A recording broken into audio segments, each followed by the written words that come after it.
Bienvenidos a Con Todo el Pensini por Globovisión, aquí en vivo y directo. Empezamos hoy lunes y ya es junio, ya casi se va a acabar el año, ya llevamos la mitad, imagínense. Bueno, bienvenidos a todos, tomen su vasito de agua, cero estrés. Y bueno, yo quería comenzar el programa de hoy enviando un mensaje de solidaridad al pueblo guatemalteco.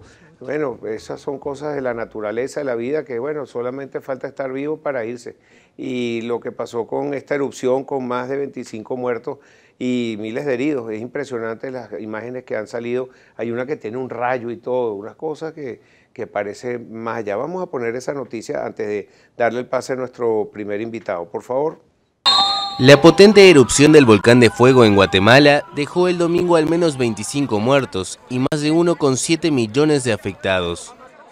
El volcán expulsó enormes columnas de ceniza y flujo piroclástico y afectó sobre todo a los departamentos de Escuintla, Zacatepeques y Chimaltenango, según la Coordinadora Nacional para la Reducción de Desastres, CONRED.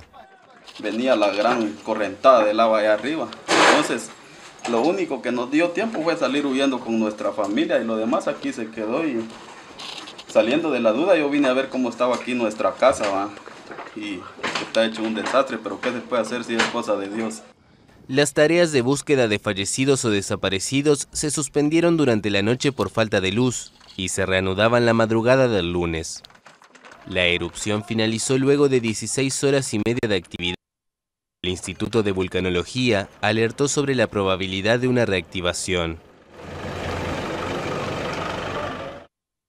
Un saludo también especial a la embajada y a los que hacen vida aquí en Venezuela. Tuve la oportunidad de visitarlos precisamente la semana pasada. Muchas gracias por sus servicios y bueno, nuevamente un saludo de solidaridad con el pueblo guatemalteco. Bueno, y tengo a un diplomático aquí, además que es presidente del Partido Unión y Entendimiento Puente, Irán Gaviria. La semana pasada no pudimos salir porque tuvimos cadena, pero Irán, gracias y te agradezco mucho que hayas venido nuevamente hoy. ¿Cómo estás? Muy buenas tardes. Buenas tardes, Pedro. Muchas gracias por la invitación. Siempre es un honor estar aquí contigo, estar en Globovisión. Igualmente. Bueno, no sé si quieres añadir algo a toda esta tragedia que ocurrió en Guatemala. A mí lo que me llama más la atención es que si tú vives cerca de un volcán en erupción, ¿cómo dejan que pueda vivir tanta gente y cómo la gente se arriesga? Las imágenes son impactantes. Sí, primero solidarizarse con el pueblo guatemalteco ante esta tragedia natural y luego apoyar lo que tú señalas. A veces retar a la naturaleza es un riesgo. Lo comentábamos, aquí lo vivimos cuando la vaguada, el desastre de Vargas, el 15 de diciembre del año 99, ¿no? Hubo un fenómeno natural y perdieron la vida miles de compatriotas porque no hubo un ordenamiento en la construcción. Entonces, simplemente poner un ejemplo a lo que tú has señalado, que los volcanes están dormidos o los ríos parece que no aumentan su caudal, pero cuando lo hacen por una u otra razón, aquellos que se han atrevido a retar la naturaleza, pues sufren las consecuencias, lamentablemente. Y todavía. Ahora, las imágenes, tú ves ese sitio, es bellísimo, parece, bueno, cualquier selva tropical de Latinoamérica, pero también hay sitios muy bien instalados, todo. Y en realidad, para la tragedia que pudo haber sido, creo que fue bastante controlada, porque tener tan pocas víctimas ante un suceso de la naturaleza como es un volcán con lava, es muy poco. Bueno, yo te invité hoy, Irán, y el otro día para hablar también de Venezuela y cómo es la situación de los alimentos y la distribución. Tú eres experto en esta área, siempre has hablado de ese tema, aparte de que después hablemos de política, pero quería que nos pusieras al día sobre todo con la escasez que vive el venezolano. Sí, es un drama. Esta semana se produjo una rueda de prensa de FEDEAGRO, la Confederación de Agricultores de Venezuela.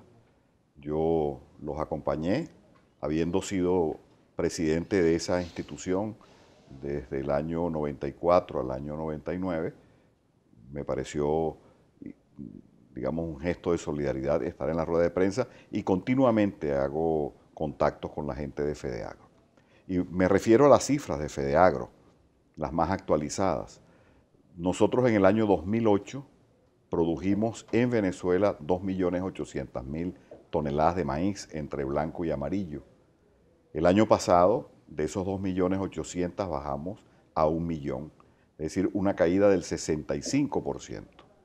En el caso del arroz, dice FEDEAGRO, y yo me atengo a esas cifras en ese mismo periodo, 2008-2017, de 1.200.000 toneladas de arroz paddy a 425.000 toneladas. Pero que es muchísimo. Papa, la caída es mucho más vertiginosa en papa, de 450.000 toneladas a algo así como 50.000 toneladas, una caída del 85% en la producción de papa. Café, dice Fedeagro, nosotros llegamos a producir 1.600.000 quintales en el año 2008 y en el año 2017 425.000 quintales. Caña de azúcar, allí estaba en la rueda de prensa el presidente de la Federación de Asociaciones de Cañicultores. Nosotros llegamos a producir en el 2008 9.600.000 toneladas de caña y en la última zafra 2016-2017 3 millones, un tercio. Entonces hay un drama en la producción que es que viene cayendo vertiginosamente. Pero hay una cuestión, cuando baja la oferta y la demanda se queda igual o sube, los precios aumentan. Sumado a una hiperinflación, ¿cómo están los precios entonces? Bueno, vivimos un proceso hiperinflacionario, pero más grave aún, la inflación en el renglón alimentos, bebidas y tabaco es mayor que la inflación general. Es decir, el precio de la papa, del pollo, de la carne, aumenta más en términos proporcionales que el precio del calzado, del transporte, de la vivienda.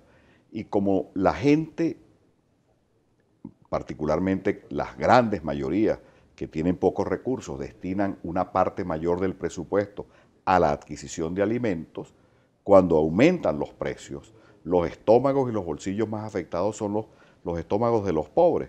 Entonces, esta caída de la producción interna en todos estos rubros, lo que hace es aumentar la escasez, aumentar el precio de los alimentos, pero de un día para otro.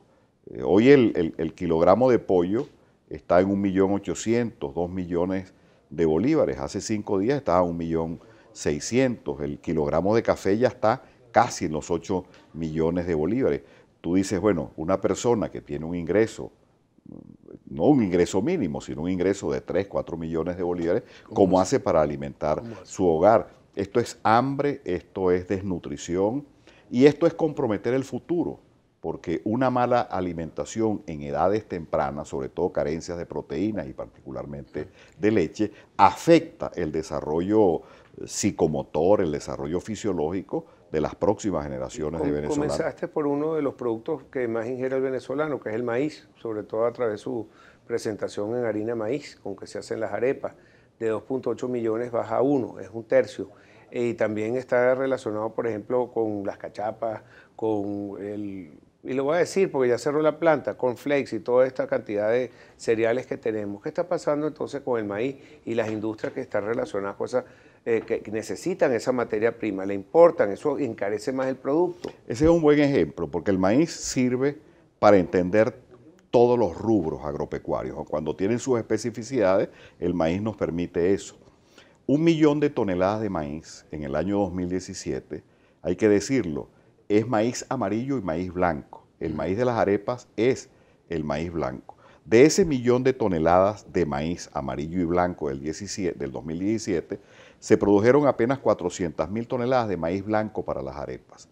Y el país requiere 1.400.000 toneladas de maíz blanco, que las llegamos a producir. Incluso Venezuela produjo excedente de maíz blanco. Y los 32 kilogramos de harinas precocidas habitante año que demandan los venezolanos eran de producción nacional. Hoy con 400.000 toneladas de maíz blanco, cuando se requiere 1.400.000, tenemos que traer del exterior 1 millón de toneladas. Cuando no tenemos reservas internacionales, las arcas de los recursos públicos se han vaciado. Y cuando se ha creado, y esto es bueno señalarlo, toda una corrupción en torno a las importaciones agroalimentarias, porque el flagelo que más ha corroído, que más ha deteriorado la agricultura en Venezuela es la corrupción en las importaciones agroalimentarias, porque se hizo una política deliberada, confiscaciones, congelaciones de precios, vulnerar la seguridad personal, deliberada para bajar la producción de alimentos en Venezuela y aumentar las importaciones, porque en torno a las importaciones con dólares preferenciales, bueno, se pueden hacer fortunas sin ni siquiera se tener hicieron producto. grandes fortunas con las importaciones agroalimentarias, algunas de ellas ficticias. Recuerden ustedes los casos de Pudeval, de los años 2008, 2009, 2010, no se traían los productos o se traían productos de calidades distintas para dejar dólares en el exterior. ¿Y quiénes hacen las importaciones agroalimentarias? Funcionarios públicos.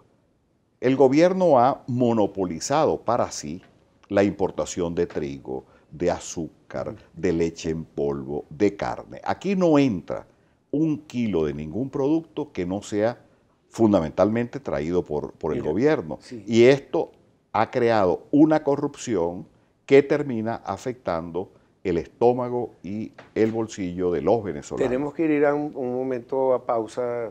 Quería dejar dos preguntas al aire. Uno, parece lógico, pero a veces no es así. ¿Es más barato importar o cuánto más caro tal, si lo manejan, no importa si no lo sabe, la harina ya empaquetada, la harina de maíz, o traer la materia prima y elaborarla aquí en el país, esa harina de maíz, y ponerla en el paquete? ¿Qué sale más barato o es más barato traerla de allá? Lo otro, por eso que tú estás diciendo de esas caídas es porque las cajas CLAP no tienen productos venezolanos. Al regreso nos contesta Irán Gaviria, presidente del Partido Unión y Entendimiento Puente. Ya regresamos. Now that you're near, the time is here at last. Los invitamos a seguirnos en nuestras redes sociales. En Twitter, @Globovisión. En Instagram, @Globovisión. En Facebook, Globovisión. En Telegram, Globovisión Piso Oficial. Si quiere